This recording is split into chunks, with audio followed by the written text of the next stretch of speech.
Halo Sobat Latsar, this is our first episode podcast Rebahan, Rembuk Bahas Kebangsaan. Dengan aku, special host di episode kali ini, Milenia dari BPJN Sulut. Di sini kita bakalan share pengalaman-pengalaman ataupun pengetahuan-pengetahuan kita bersama-sama. Dan di sini, aku ditemani 6 narasumber-narasumber yang keren yang bakal kita kenal. Dari yang pertama ada Kak Rifandi. Halo Kak Rifandi. Oke, silakan memperkenalkan diri dulu. Halo Milen, kenalkan nama saya Muhammad Rifandi Harun dari BP2JK wilayah Gorontalo. Oke, thank you Kak Rifandi. Dan narasumber kedua kita ada Kak Mita. Halo Kak Mita. Halo Milen, kenalkan saya Mifta Florencia Taribuka dari BPJN Sultra. Oke, Kak Mita. Dan di sini ada Kak Eka. Halo Kak Eka. Halo Milen. Kedengaran nggak Milen? Iya, kedengaran Oh, ya. ya. Halo Kak Eka. Hai Milen. Kenalkan saya Muhammad Anugreka dari BBWS Pompengan Jeniberang. Oke, Kak. Dan selanjutnya ada Kak Zafran. Halo Kak Zafran. Halo Kak, perkenalkan saya Muhammad Zafran Iksan Maharama dari Direktorat Infrastruktur Dukungan Pendidikan, Direktorat Jenderal Prasarana Strategis. Oke, dan selanjutnya, halo Kak Jamal. Halo juga Milen, perkenalkan semuanya, nama saya Miswar Jamaluddin, saya dari Balai Wilayah Sungai Sulawesi 1 Manado. Oke, dan narasumber terakhir kita, halo Kak Adit. Halo Milen, perkenalkan juga semua, nama saya Muhammad Eka Ditya. Saat ini berada di Balai Penataan Bangunan Prasarana dan Kawasan Sulawesi Tengah, namun saat ini dalam masa penugasan sementara di DJPS atau Prasarana Strategis. Terima kasih. Oke, Sobat Latsar, kita sudah berkenalan dengan 6 narasumber kita. Dan di sini kita bersama-sama akan membahas mengenai tantangan kebangsaan di masa kini. Untuk yang pertama, kita itu harus tahu dulu kesadaran kebangsaan hari ini. Aku mau nanya-nanya nih, apa sih makna kebangsaan bagi kalian secara pribadi? Boleh nggak? Aku mau nanya ke Kak Eka sama Kak Zafran. Boleh, Kak Zafran dulu, mungkin ada yang mau di-sharing? Oke, siap. Jadi kalau menurut saya ya, bagi saya itu kebangsaan adalah satu kesadaran bahwa kita adalah bagian dari bangsa Indonesia ini yang memiliki tanggung jawab untuk menjaga dan keutuhan dan martabat dari bangsa ini. Kebangsaan itu bukan cuma identitas kita, tapi juga bagaimana kita mencintai, memahami, dan merawat kebangsaan ini melalui tindakan-tindakan kita. Dan bagi saya, itu inti dari bela negara, yaitu hadir, peduli, dan berkontribusi dimanapun kita berada. Oke, thank you Kak Zafran. Mungkin ada tambahan dari Kak Eka nih. Iya, terima kasih Milen. Poin yang menarik sekali dari Kak Zafran tadi. Saya izin tambah ya Pak. Jadi menurut saya itu kebangsaan berarti mencintai negara ini dengan cara yang realistis, seperti tidak hanya mengakui kelebihan dan merawatnya, tapi juga berani mengkritisi kekurangan untuk diperbaiki. Jadi sifat kebangsaan ini hadir dalam tindakan sehari-hari, seperti menjaga toleransi, menghargai perbedaan, tidak korupsi, dan ikut membangun negeri dengan keahlian yang kita miliki, bahkan sekecil apapun keahlian itu. Jadi bagi saya kebangsaan adalah komitmen jangka panjang untuk tetap peduli, berkontribusi, dan tidak menyerah pada keadaan. Karena bangsa ini adalah rumah kita bersama. Begitu Kak Milen. Oke. Dari poin yang saya dapat dari Kak Safran sama Kak Eka nih, jadi bukan cuma di hati ya, bukan cuma di hati, tapi di tindakan langsung. Betul Kak. Juga bagaimana kita melihat kebangsaan itu. Benar banget. Oke. Dan aku masih menanya nih, kita skip ke narasumber yang lain dulu. Ada Kak Rifandi sama Kak Jamal. Boleh nggak aku nanya, menurut kalian berdua, apakah semangat nasionalisme masih hidup di generasi muda saat ini, dan mengapa? Boleh Ya, dimulai dari Kak Jamal eh, mungkin. oke, terima kasih untuk Kak Milan untuk pertanyaannya.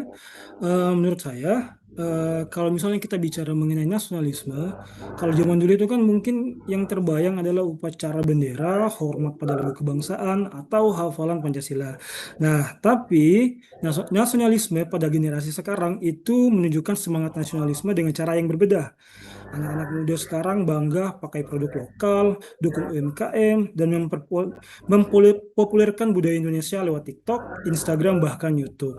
Mereka juga aktif mengangkat isu-isu sosial kayak lingkungan, ketimpangan, atau pendidikan, dan semua itu adalah bentuk cinta terhadap tanah air.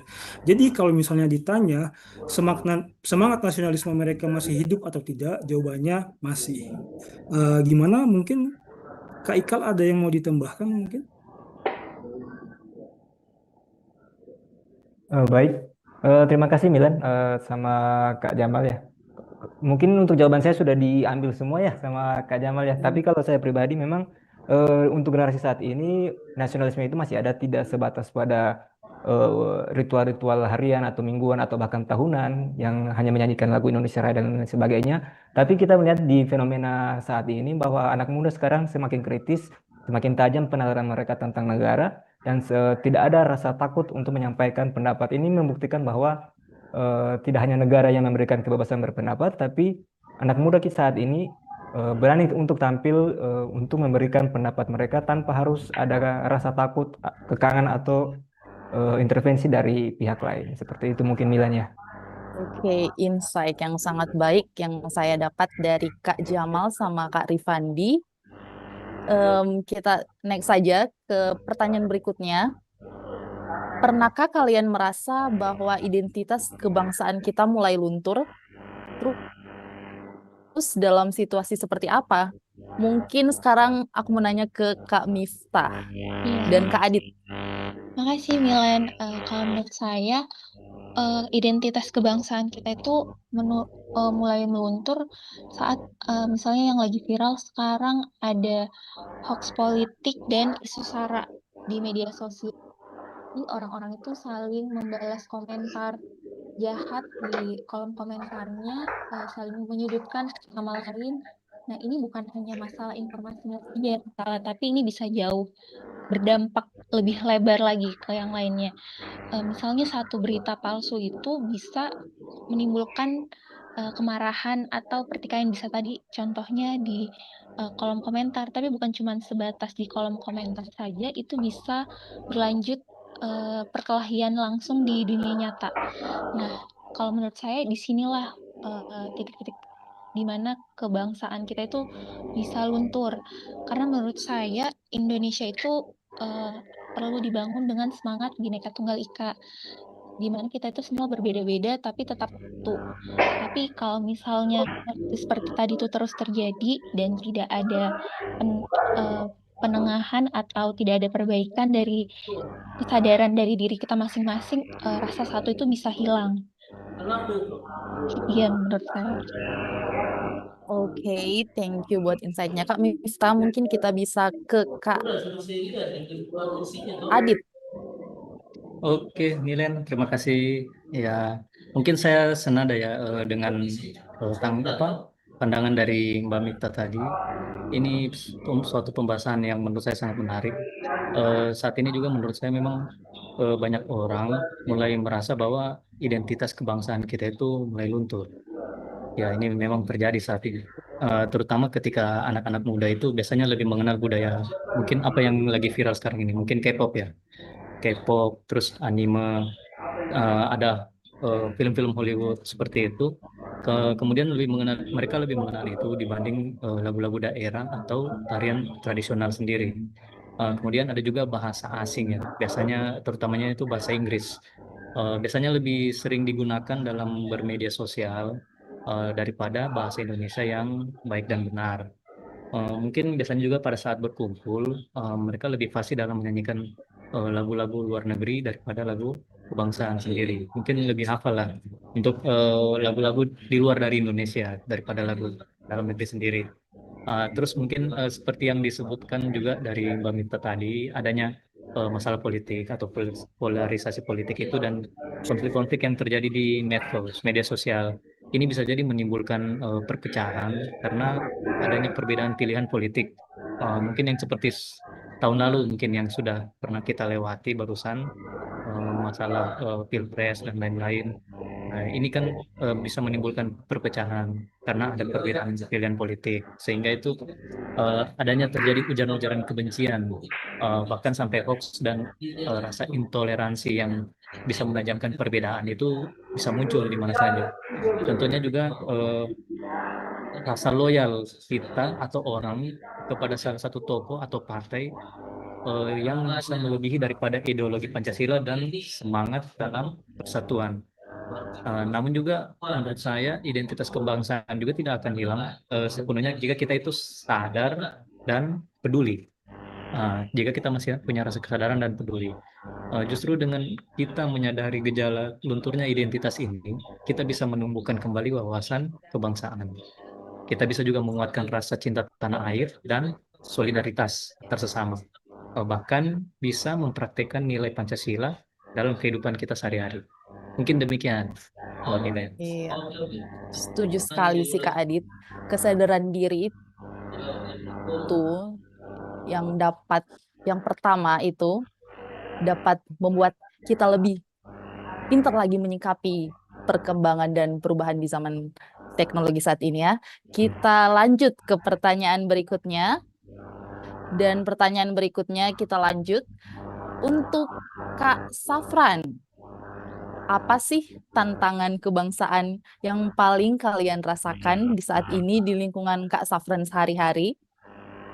Oke, terima kasih ya pertanyaannya. Mungkin ini banyak banget ya kita bisa sampaikan. Tapi salah satu yang sering banget kita bahas dan juga mungkin dekat ya di lingkungan kita dalam berbagai bentuk itu masih banyaknya KKN atau korupsi, kolusi, dan nepotisme. Banyak contoh-contoh dasarnya seperti bantuan sosial yang berdasarkan dekat tidak dekatnya, bukan berdasarkan kebutuhan. Lalu adanya proyek-proyek yang dipilih berdasarkan konflik kepentingan dan banyak hal lainnya. Hal ini tentu saja menyebabkan masyarakat itu mengalami berbagai dampak negatif seperti sulit mengakses layanan dasar hingga berdampak ke kepercayaan publik kepada Indonesia yang menurun. Bahkan ya berdasarkan data indeks persepsi korupsi 2024 untuk negara Indonesia itu hanya bernilai 37 dari 100. Yang lebih memiriskan lagi, nilai ini lebih rendah daripada negara-negara tetangga kita seperti Malaysia, Vietnam, hingga Timur Leste.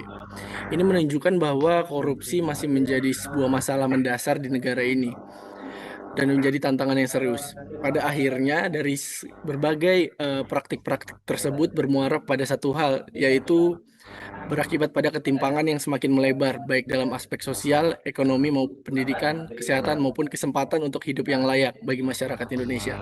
Dan tentunya jika ini kita biarkan, ketimpangan ini bukan hanya melemahkan keadilan bagi masyarakat, tapi juga melemahkan persatuan bagi bangsa Indonesia. Itu sih salah satu yang paling sering kita dengar dan sering kita rasakan. Oke, aku masih mau denger dong tentang tantangan kebangsaan yang paling dirasakan. Mungkin dari Kak Rifandi ada yang mau ditambahkan? Ya, baik Milen. Bagi saya pribadi ya, tantangan terberat bagi keutuhan kebangsaan kita saat ini adalah pada bagaimana kita menyikapi semua informasi, isu mungkin bahkan berita yang tersebar di sosial media saat ini ya. Karena memang harus diakui di bangsa kita ini masih terlalu cepat merespon semua isu dan berita yang belum bisa dipastikan keabsahan serta kebenaran dari berita atau isu tersebut. Padahal bisa saja di antara beberapa isu atau berita yang tersebar luas tersebut ada yang tidak valid atau mungkin tidak akurat sumbernya. Sehingga lahirlah berita atau isu hoaks yang kemudian membuat gaduh bangsa kita dan ada riak di akar rumput yang dalam hal ini adalah kita sebagai masyarakat Indonesia yang menerima gaduh dan efek dari riak tersebut. Saya kira begitu nilainya. Oke. Jadi isu dari medsosnya ya, Kak? Oke, isu dari medsosnya ya, Kak. Kita lanjut saja ke pertanyaan berikutnya. Bicara soal isu dari media sosial, kita mau dengar Dari Kak Jamal, bagaimana sih Kak Jamal melihat pengaruh media sosial terhadap persatuan bangsa? Lebih banyak manfaatnya atau mudaratnya? Oh, oke. Terima kasih Kak Milen untuk pertanyaannya. Eh, Pengaruh media sosial terhadap persatuan bangsa, kalau menurut aku, media sosial ini bisa menjadi alat pemersatu bangsa yang sangat kuat karena dia bisa melihat platform seperti kayak Twitter, Instagram, TikTok, atau YouTube. Kita bisa melihat bagaimana anak muda dari Sabang sampai Merauke saling berinteraksi, tukar cerita, dan bahkan berkolaborasi. Di era yang serba digital sekarang ini, pengaruh sosial media sangat mempengaruhi sekali dalam kehidupan sehari-hari. Karena sosial media menjadi penghubung untuk ke semua lapisan masyarakat yang ada sekarang ini. Kita bisa mengakses apa saja secara instan dan cepat saat itu juga. Kalau ditanya banyak manfaat atau mudaratnya, itu tergantung dari kita pribadi dalam menggunakan sosial media secara bijak atau tidak. Karena kalau kita menggunakannya dengan bijak, otomatis itu akan memberi dampak atau manfaat kepada kita. Eh, Kalau misalnya kita menggunakannya dengan tidak bijak, itu hanya akan memberikan mudarat kepada kita, baik kepada diri kita sendiri ataupun ke orang lain. Mungkin kayak gitu, Kak Milen. Oke. Tentunya ada pro dan cons-nya masing-masing ya, Iya, Kak ya. betul sekali. Iya, Ya, tergantung dari diri kita sendiri iya dalam menggunakannya. dalam menggunakan media sosial itu. Oke, selanjutnya saya mau bertanya kepada Kak Mifta dan Kak Eka, apa sih yang menyebabkan generasi muda kehilangan kebanggaan terhadap budaya lokal dan Pancasila? Mungkin bisa dimulai dari Kak Mifta. Ya, makasih Milen. Kalau menurut saya, apa sekarang yang menyebabkan generasi muda itu bisa kehilangan rasa bangganya terhadap budaya lokal dan Pancasila? Sebenarnya itu ada banyak faktor. Menurut saya salah satu faktornya itu mungkin sesuai tadi yang sudah disampaikan sama Kak Jamal, ada sosial media. Jadi dengan maraknya sekarang penggunaan teknologi, adanya sosial media, kemudahan kita untuk mengakses informasi-informasi dari luar. Nah, itu menyebabkan budaya asing itu lebih gampang untuk kita ketahui. Nah, itu biasanya untuk generasi sekarang diakses bisa melalui TikTok kah, atau melalui YouTube, atau melalui Instagram. Sehingga sebenarnya itu bisa berdampak bagus, sama seperti tadi yang sudah disampaikan sama Kak Jamal. Tetapi jeleknya juga budaya luar ini mungkin bisa menjadi bisa menyebabkan generasi muda merasa kalau budaya kita yang sekarang, budaya lokal kita itu lebih ketinggalan zaman dibanding budaya asing. Kemudian dari sisi ekonominya juga, apalagi sekarang tadi juga sempat kita bahas di pertemuan awal bahwa, eee, sekarang untuk mencari pekerjaan itu sulit. Nah, ini jadi mempengaruhi juga, di mana tekanan hidup ini berpengaruh, terhadap pola pikir generasi muda. Jadi banyak anak muda ini yang berfokus pada permasalahan mereka sendiri. Misalnya, fokus ke pembiayaan dirinya masing-masing, untuk membiayai dia kuliah kah, atau membiayai dia, eee, hidup, apalagi sekarang, apa-apa serba mahal. Nah, di dalam situasi yang seperti itu, nilai-nilai Pancasila itu jadi kurang dianggap relevan di kehidupan sehari-hari sehingga, terjadinya kekurangan kedekatan emosional dengan, dengan budaya kita sendiri. Sehingga, banyak generasi itu yang kurang memahami dan akhirnya malah, jauh dari rasa bangga dan kepemilikan terhadap budaya-budaya kita. Segitu mungkin jawaban dari saya. Oke, kalau dari Kak Eka mungkin ada yang mau ditambahkan? Oke, terima kasih Kak Milen. Saya izin menambahkan Kak. Jadi dari poin-poin yang telah disampaikan oleh Kak Mifta tadi, saya ingin menambahkan sedikit.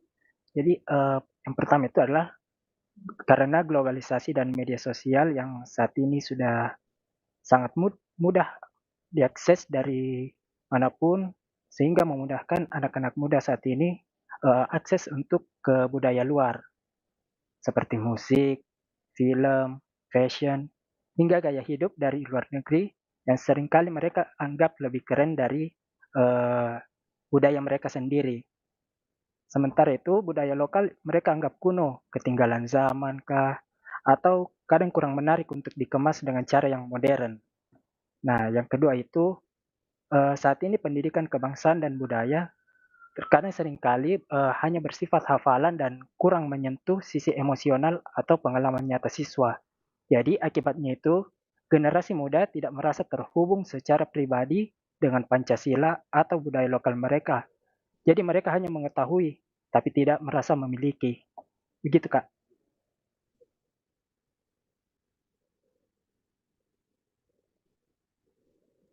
Dan mau skip ke pertanyaan berikutnya. Apakah ketimpangan sosial ekonomi pendidikan bisa menjadi pemicu perpecahan kebangsaan? Mungkin saya mau jawaban dari Kak Adit. Oke, baik Mbak Milen. Ya, poin ini menurut saya itu sangat bisa terjadi. Sangat bisa terjadi untuk ketimpangan ini dalam hal sosial, ekonomi, pendidikan itu bisa menjadi pemicu perpecahan dalam kebangsaan. Karena ketimpangan itu kita bisa menciptakan kecemburuan sosial, ketidakadilan, kemungkinan ada juga rasa terpinggirkan. Bahkan itu bisa sampai hilangnya kepercayaan masyarakat terhadap negara. Hal ini jika terus dibiarkan bisa saja menggerogoti rasa persatuan. Terus bisa memperbesar jurang antar kelompok masyarakat, bahkan bisa memicu konflik terbuka. Nah, kalau untuk dalam hal ketimpangan ekonomi, salah satu contoh atau ada beberapa contoh ini, segelintir orang itu mungkin ada yang sangat kaya. Sementara ternyata mayoritas masyarakat itu kehidupannya itu masih berada di bawah garis kemiskinan. Nah, sehingga muncul rasa bahwa negara itu hanya berpihak pada kalangan elit atau kalangan atas. Akhirnya masyarakat itu bisa saja terprovokasi bahkan bisa tergoda oleh ideologi-ideologi radikal yang bisa menjanjikan rasa keadilan karena kehilangan kepercayaan masyarakat tadi itu. Kemudian mungkin dalam hal ketimpangan pendidikan, ya seperti yang sering kita dapati yang mungkin di daerah-daerah itu akses pendidikan berkualitas itu biasanya hanya dinikmati oleh masyarakat di perkotaan atau di kelas-kelas yang menengah ke atas. Sehingga anak-anak atau adik-adik kita di daerah tertinggal itu jadi ada perasaan itu tidak punya masa depan. Nah, hal ini betul-betul apa istilahnya? Betul-betul sangat menjadi ketimpangan di dalam bidang pendidikan. Mungkin salah satu contoh untuk menangani hal tersebut saat ini pemerintah sedang menggalakkan program sekolah rakyat ya. Sekolah rakyat itu kebetulan di bawah Dirjen Persana Strategis dan ini juga bisa kita jadikan sebagai salah satu solusi untuk mengatasi ketimpangan dalam bidang pendidikan karena rencananya sekolah rakyat ini akan dibangun di setiap daerah di masing-masing provinsi di Indonesia. Kemudian dalam hal ketimpangan sosial, ini perbedaan berdasarkan suku, agama, daerah, dan status sosial itu biasanya terjadi diskriminasi dan stereotip terhadap kelompok-kelompok yang minoritas. Akibatnya itu ada rasa luntur untuk rasa senasib sepenanggungannya, karena muncul perasaan yang tidak diakui sebagai bagian dari bangsa ini. Mungkin dari saya seperti itu, Bang. Terima kasih.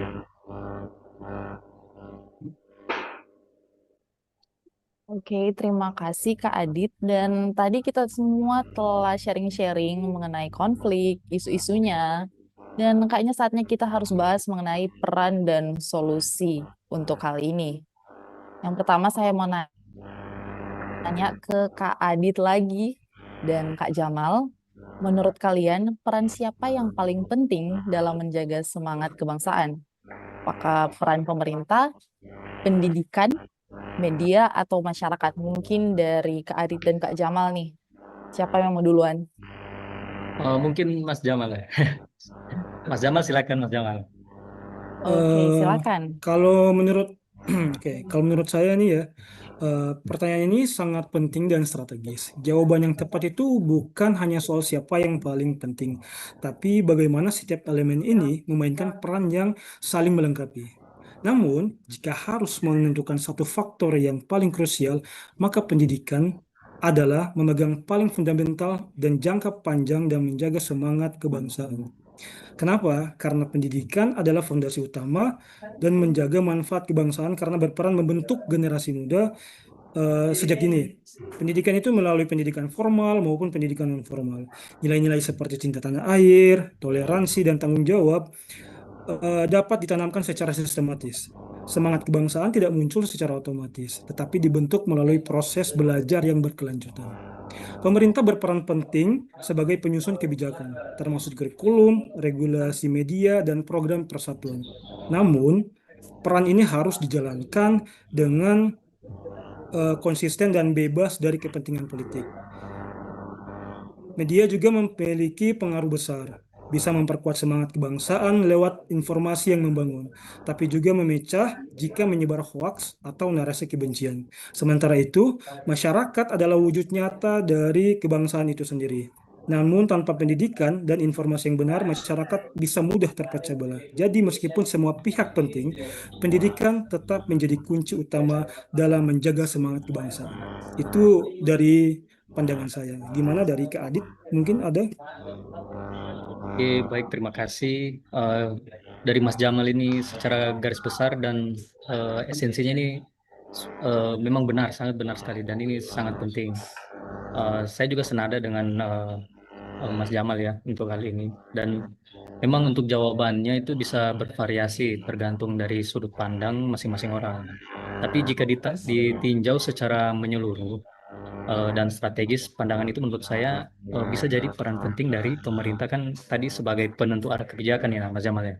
Dan ini kan Iya, betul sekali. seharusnya pemerintah itu harus berpihak pada suatu kesatuan, ya kan? Dan tidak boleh hanya pada segolongan orang atau kelompok tertentu. Begitu juga dalam hal bidang pendidikan, seharusnya itu bisa membentuk karakter ya para generasi muda atau adik-adik kita. Jadi kesadaran berbangsa dan bernegara itu seharusnya sudah bisa tertanam sejak dini. Dan bukan hanya sekedar mencari nilai atau prestasi di kelas atau di sekolah, tapi juga harusnya sudah ada rasa kepedulian terhadap bangsa. Harusnya seperti itu ya. Dan kalau mungkin dalam media massa, ya media massa, media sosial kita mungkin masing-masing sering scroll-scroll dan lain-lain, itu mungkin kita sering kali lihat atau temu itu adanya ujaran kebencian atau provokasi-provokasi ya. Biasanya akun-akun buzzer itu muncul Iya, di mana ya Mas Jamal? Di IG mungkin biasanya IG, di iya. akun-akun para selebritis ataupun dari pemangku kebijakan atau dari pemerintah, itu mereka melakukan ujaran kebencian atau provokasi yang bisa menggiring sudut pandang masyarakat gitu. Dan ini juga biasanya kalau medianya itu bias dan menyajikan pemberitaan yang tidak berimbang, bisa dapat memperkeruh situasi, dan hal itu bisa melemahkan semangat kebangsaan kita ya. Menurut saya seperti itu. Jadi harusnya kita sebagai warga masyarakat mungkin memang harus tetap berpartisipasi aktif untuk kita hidupkan kembali rasa solidaritas, dan kalau bisa kita juga bisa menjadi teladan di lingkungan kita sekitar. Mungkin seperti itu. Terima kasih. Oke, Kamal dan Kak Adit. Dan kita skip ke Kak Zafran dan Kak Eka. Ya, Mau nanya dong, apa bentuk tindakan nyata yang bisa kita lakukan dalam kehidupan sehari-hari untuk Eka? oh iya. Baik, terima kasih Milen. Saya izin menjawab dari sudut pandang masyarakat secara umum ya. Jadi ada beberapa hal yang bisa kita lakukan untuk menjaga persatuan bangsa di kehidupan kita sehari-hari, seperti menghargai perbedaan, bersikap toleran, dan berperilaku adil dalam kehidupan sehari-hari. Kita sudah ikut dengan melakukan hal tersebut, kita sudah ikut memperkuat rasa kebangsaan kita. Jadi tindakan-tindakan sederhana seperti ini, apabila dilakukan dengan konsisten, bisa menjadi fondasi yang kuat untuk terciptanya persatuan dan kesatuan bangsa di tengah keberagaman masyarakat Indonesia. Terima kasih. Mungkin ada lagi dari Kak Zafran. Silakan Kak Zafran. Oke, makasih ya. Saya secara garis besar tentu setuju ya. Banyak cara-cara kita untuk berperan. Tentu yang Mas Eka sampaikan tadi sangat benar sekali ya untuk apa yang mudah dan kita bisa lakukan sehari-hari. Saya ingin menambahkan dari sudut pandang kita sebagai CPNS di Kementerian PU terutama. Eh, di mana salah satu cara yang bisa kita lakukan adalah menjaga persatuan bangsa ada diwujudkan dengan nantinya atau sekarang pun kita bekerja itu secara profesional, berintegritas dan menolak segala praktik KKN. Kenapa? Karena menurut saya infrastruktur yang kita bangun di Kementerian PU ini bukan cuma soal fisik, tapi juga dengan tujuan untuk menciptakan pemerataan dan keadilan sosial. Ketika pembangunan yang merata itu hadir untuk seluruh lapisan masyarakat, maka kepercayaan masyarakat bisa tumbuh dan itu adalah salah satu kunci dari persatuan bangsa.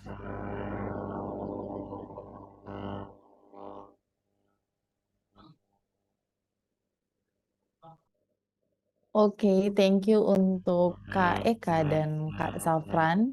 Sama-sama. Pertanyaan berikutnya, bagaimana sih cara membangkitkan kembali rasa cinta tanah air di kalangan generasi digital? Mungkin ada tambahan dari Miftah dan Kak Ikal. Silakan Kak Miftah dan Kak Rifandi. Ya, baik. Terima kasih, Milan. Kalau menurut saya, karena sekarang semuanya itu sudah serba online, maka pendekatannya juga harus sesuai dengan perkembangan zaman sekarang. Nah, menurut saya untuk generasi digital ini sudah tidak bisa dipaksa melalui pemberian ceramah atau hafalan. Jadi mereka itu butuh konten yang relate. Contohnya bisa lewat media sosial. Terus menurut saya juga bukan cuma soal konten, tapi misalnya keterlibatan. Jadi anak-anak generasi muda ini diajak untuk terlibat langsung dalam kegiatan sosial, event budaya, program volunteer, atau proyek kreatif yang berhubungan langsung dengan komunitas dan bangsa sehingga rasa kepemilikan itu bisa tumbuh secara alami. Gitu mungkin, Milan.